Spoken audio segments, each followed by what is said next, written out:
Bonjour et bienvenue sur Galaxy IA. Aujourd'hui, on va parler d'une entreprise wallonne qui, on va dire, qui n'a pas peur, hein. Donc, j'ai beaucoup de plaisir à parler, à les accueillir ici. Donc, bonjour Didier, bonjour Michael.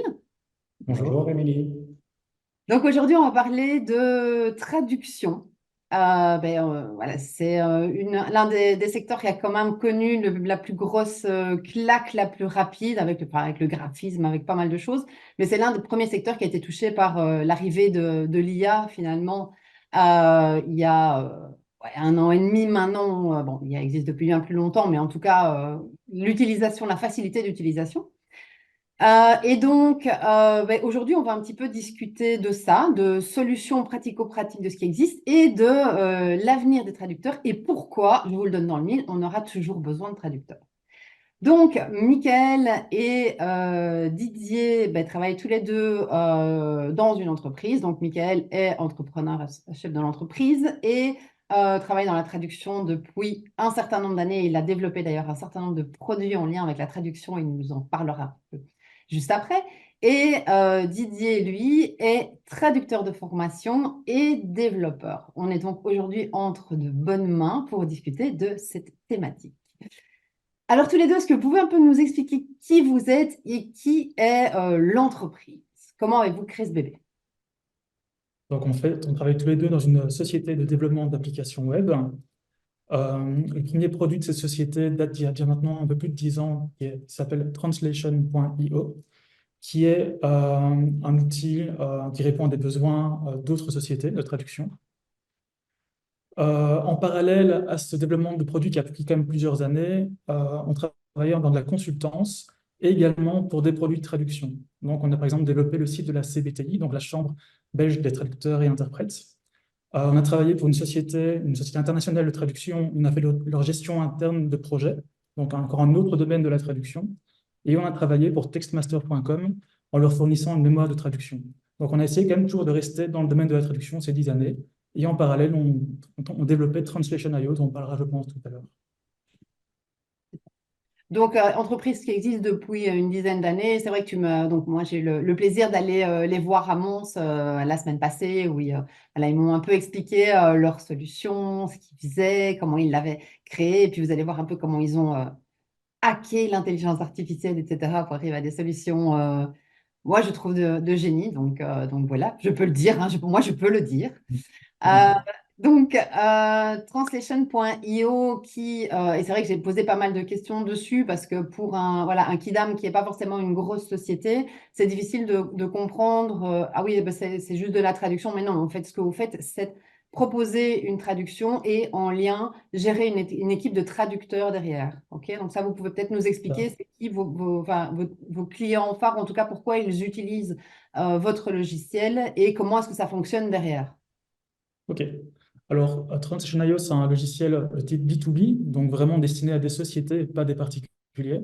Et l'idée, c'est de leur permettre de... Donc, on parle beaucoup de développement agile en développement informatique. Et nous, on a voulu proposer une traduction agile qui est liée à ce développement. Donc, permettre de traduire dans de nombreuses langues, parfois 40, 50, des nouvelles fonctionnalités qui sont développées la veille par un développeur. Et donc, on veut que tout ça soit le plus fluide possible entre les développeurs et les traducteurs. Et donc, on a fait un petit outil très complet qui se permet de synchroniser finalement les traductions. Et aujourd'hui, c'est un produit qui fonctionne et qui a maintenant plus de 200 clients dans 40 pays différents, plus ou moins. Donc, ce produit fonctionne déjà. Et récemment, on a commencé à créer Neuro.com, qui est un autre produit, donc Neuro.com avec 3 O, enfin Neuro avec 3 O.com. Et je pense que Didier va peut-être expliquer. Oui, et donc pour Neuro, on a visé plutôt un public qui est grand public et non pas entreprise, donc plus du B2C dans un premier temps. Et on propose un outil de traduction automatique assez similaire à ce que fait DeepL ou ce que fait Google Translate. Sauf qu'ici, on se base sur l'intelligence artificielle et sur les modèles de langue, comme on les connaît pour ChatGPT, par exemple. Et on a remarqué que la qualité était bien souvent meilleure que ce que proposait DeepL ou Google Translate. Et donc, on a lancé Neuro en se disant, allons-y, on est capable de le faire. on le lance et on le met à disposition du public dans un premier temps gratuitement et on voit comment ça se passe, on attend les retours des utilisateurs. Et donc, ce qui est, je trouve, passionnant dans cette histoire, c'est que, enfin, voilà, et ça, c'est l'une de mes questions, c'est, on en discutait justement, DeepL a levé plus de 100 millions de dollars il y a presque un an, jour pour jour, hein, c'était l'année passée, en mars, je pense. Et du coup, à quel moment est-ce que vous vous êtes dit, bah, tiens, tu sais quoi, c'est une bonne idée de créer une solution concurrente à DeepL. Donc voilà, ça c'était, et d'ailleurs quand on s'est vu, c'est l'une des premières questions qui m'a éclatée en disant, mais ces deux petits wallons de monstres, qu'est-ce qui est passé dans leur tête pour se dire, bah tiens, nous, on va faire ça. Moi, j'aimerais bien que vous me racontiez l'histoire. En fait, quand on travaillait sur Translation.io, on travaille avec des gens qui sont développeurs, donc qui sont vraiment en avance sur la vague d'adoption grand public de nouvelles technologies. Et donc déjà à l'époque de ChatGPT 2, on a eu des demandes en disant est-ce qu'il n'y a pas moyen d'utiliser la traduction automatique dans nos projets avec ChatGPT? Alors, nous, on ne connaissait pas trop, hein, comme beaucoup de monde à cette époque-là. Et donc, on a mis ça dans un coin de notre tête, on s'est dit bah, pourquoi pas, mais bon, c'est généraliste, ça peut être que moins bon que DeepL qui est vraiment spécifique. Et donc, on l'a mis un peu de côté et on a fait tout un système de traduction automatique avec Google Translate et DeepL. Et puis, la demande est revenue, est revenue, est revenue. Jusqu'à un jour où on s'est dit, ben, on va essayer de le faire, on verra ce que ça donne. Au pire, on apprend quelque chose. Et en le faisant, on a remarqué que le résultat était souvent meilleur qu'avec DeepL. Alors, on l'a remarqué un peu par hasard, parce qu'en fait, OpenAI, donc ChatGPT, est très bon avec le contexte. Et pour que nous accélérer la traduction automatique pour nos clients, on a groupé les demandes de traduction de plusieurs phrases dans une seule requête. Et par ce mécanisme, en fait, on a remarqué, enfin, on ne le savait pas à l'époque, mais ChatGPT comprend le contexte de la société. Et donc, de par ce contexte, il va permettre de traduire mieux chaque segment individuellement. Et donc, on s'est dit, ben, on est sur quelque chose que DeepL ne sait pas faire. Et donc, sur base de ça, on s'est dit, ben, pourquoi pas développer une solution grand public et non plus seulement destinée aux sociétés pour traduire du texte et le faire mieux que DeepL. Et vous proposez, je pense, dans votre traduction, on peut choisir si c'est DeepL, OpenAI ou Google Translate, c'est Google ça? Translate. Donc ça, OK. c'est sur Translation.io. Donc les clients peuvent choisir Ouais, langue ça, par c'est pas souvenir. langue, le moteur qu'ils veulent utiliser. Mais pas sur Neuro. Sur Neuro, c'est automatique. Non, non. Sur Neuro, on ne propose que OpenAI, entre autres parce que ça nous coûte beaucoup moins cher, on dirait 20 à 30 fois moins cher que si on passait par Google ou DeepL. Et ça, c'est passionnant parce que, bon, on peut rentrer quand même un peu dans la technique. Bon, j'ai dit un peu, hein, les gars, donc voilà, on va la faire smooth. Hein, mais là, voilà, vous m'expliquiez entre autres, et donc je pense que vous pouvez peut-être lever juste un tout petit peu le voile, hein, tu as commencé à le faire, Michael, sur, mais tiens, comment ça se fait que ça vous coûte 20 à 30 fois moins cher et quelle astuce, sans pour autant révéler les secrets de fabrication, mais voilà, vous avez parlé de tokens, de points, enfin voilà, c'est tout un calcul. Entre autres, le contexte joue beaucoup. Et donc, est-ce que vous pourriez nous donner deux, trois hacks que vous avez trouvés par rapport à DeepL, justement, pour que, je crois que tu me disais, c'était quoi, 40 cents, c'est ça? En fait, on a une centaine d'utilisateurs actifs par jour pour l'instant, ce qui n'est pas encore grand-chose, mais on l'a lancé récemment. Mhm, Des gens qui reviennent, donc qui ont changé leurs habitudes. Donc on a changé l'habitude des gens et on dit, rien que pour ça, on sait qu'on est sur un marché, parce que les gens ne changent pas leurs habitudes pour rien. mhm. Et pour ces 100 personnes qui viennent tous les jours, on paye entre 30 et 40 cents par jour pour leur offrir ce service. Donc c'est vraiment pas cher. Et donc au niveau des astuces, donc les astuces, donc le prix est pas cher, c'est de base. C'est comme ça, OpenAI n'est pas cher pour l'instant. Euh, au niveau des astuces qu'on a, c'est plutôt pour accélérer la traduction. Donc là, c'est une meilleure gestion du prompt et des réponses, tout un système de cache des réponses partielles qu'on réutilise pour questionner la requête suivante, et ainsi de suite. Donc, il y a tout un système qui est mis en place pour qu'on accélère l'expérience utilisateur. Donc, les astuces sont plutôt à ce niveau-là, au niveau de la vitesse plutôt qu'au niveau du prix. Euh, et ce qui nous permet au final de proposer un produit qui est quasiment aussi rapide que DeepL, qui est lui-même très rapide. Et ça a été très incrémental. Au début, notre produit était très lent, et puis on l'a accéléré semaine après semaine pour arriver aujourd'hui à un produit qui est extrêmement rapide.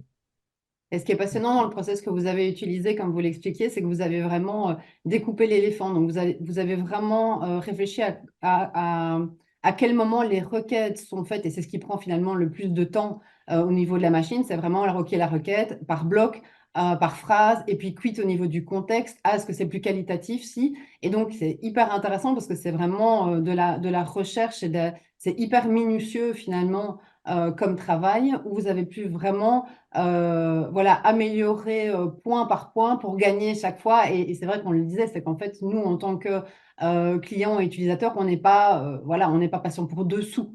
On ne peut pas attendre 3 secondes qu'un texte s'affiche. Il traite ma demande, il traite pas ma demande, il faut que ça soit instantané. Donc ça, je sais que Les c'était gens sont impatients, oui. ouais, votre gros combat. C'est que il se passe quelque chose sous les yeux des personnes en disant, OK, je travaille.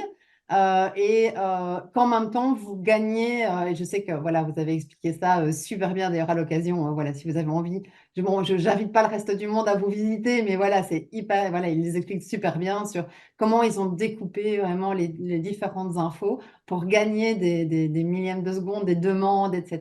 Et finalement, voilà, c'est hyper intéressant à savoir d'un point de vue technique comment on le fait. Et c'est toute la magie, je trouve, de l'intelligence artificielle, c'est qu'on peut vraiment avoir des résultats extraordinaires si et seulement si on comprend exactement ce qu'on fait et ce qu'on cherche, là où ça Mm. bloque et ce qu'on peut gagner comme temps finalement, et au final qui se transforme en argent.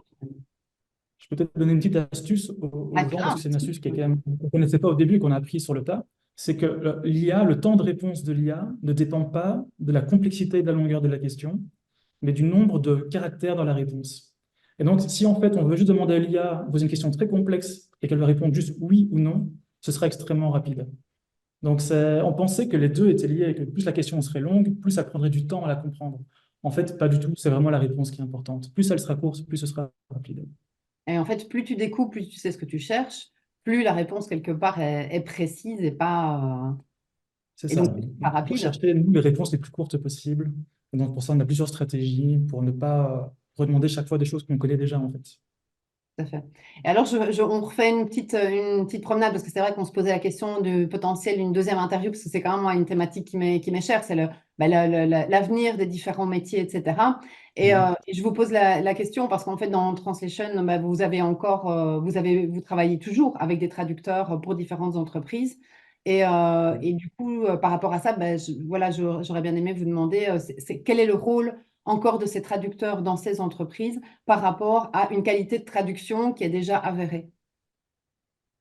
Oui, la question du remplacement des traducteurs, elle se pose à chaque fois qu'il y a une nouvelle technologie qui arrive. Google Translate existe depuis plus de 15 ans, DeepL existe depuis 7 ans, pourtant les traducteurs sont toujours là. Donc, les traducteurs ne sont pas directement remplacés. C'est sûr que ça peut déplacer certains besoins de traduction des traducteurs vers la traduction automatique, mais faire appel à un traducteur qui est humain, ça reste quand même quelque chose d'essentiel dans de nombreux cas, notamment dans les traductions assez spécialisées, comme les domaines techniques, médicaux, juridiques, ou pour ces domaines, si on se base uniquement sur la traduction automatique, on peut s'exposer à de gros risques sur le résultat. Par exemple, dans le domaine juridique, ça peut prêter à la création de conflits si c'est mal traduit. Et donc, faire appel à un traducteur humain, c'est avant tout un gage de qualité. C'est une relation aussi de confiance avec le traducteur.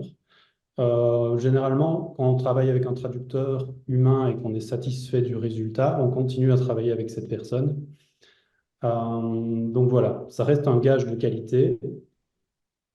Et il y a aussi une grande différence entre la traduction automatique, que ce soit Google Translate, DeepL ou avec l'intelligence artificielle comme ChatGPT, c'est qu'elle n'aura pas toujours la même sensibilité que les traducteurs humains aux subtilités culturelles du lectorat cible.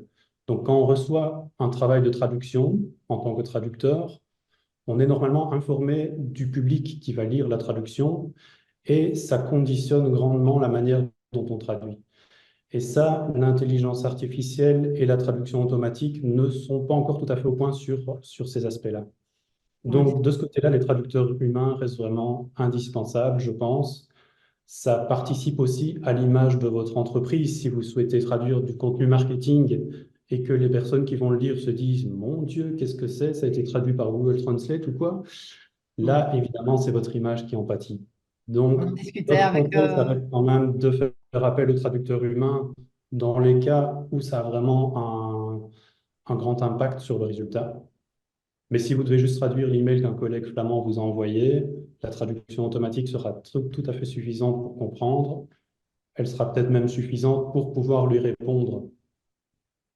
On en discutait avec justement Luc de Brabander dans un Mhm. interview. On citait aussi Umberto Eco qui disait bah, traduire, c'est dire presque la même chose. Et c'est le presque qui fait toute la différence. Et on rigolait, je repense à Michael quand on s'est vu vendredi où tu m'expliquais que ta montre, tu essayais de, que tu as fait une nouvelle montre et tu avais la traduction, enfin le manuel en français. Tu pigeais rien. C'est ça, hein? Oui, les messages étaient tout à fait mal traduits. Enfin, je le vois, je le sais, parce que je vois ce qu'ils ont essayé de dire qui vient de l'anglais et ils l'ont mal traduit. Et du Ouais, coup, mon premier réflexe, souvent, dans ce genre de cas, c'est de repasser le ouais. logiciel, la montre en anglais, Mm. parce que je connais assez l'anglais, pour mieux comprendre finalement l'anglais que le français traduit. On en est là. Super. Eh ben, merci beaucoup en tout cas pour ces infos. Alors, j'en profite quand même pour dire que, en tout cas, à l'heure actuelle, Neuro est gratuit. Donc, n'hésitez pas, Neuro, neuro.com. N'hésitez pas Oui. à aller tester. En plus, l'univers est puré, il est super joli. Leur logo, vous allez me dire, voilà, vous n'avez pas adopté une technologie pour un logo, mais ça en dit long, je trouve sur les valeurs, est-ce que vous essayez, voilà, est-ce que vous créez? Donc, je trouve ça vraiment, vraiment chouette. Je vous souhaite longue vie et plein de parts de marché de DeepL, en tout cas. Merci. Merci beaucoup d'avoir été là. Et puis, de toute façon, je pense qu'on aura grand plaisir à repartager un petit peu plus tard. Merci beaucoup. Avec plaisir. Bonne journée. Merci, bonne Au journée. revoir. À bientôt.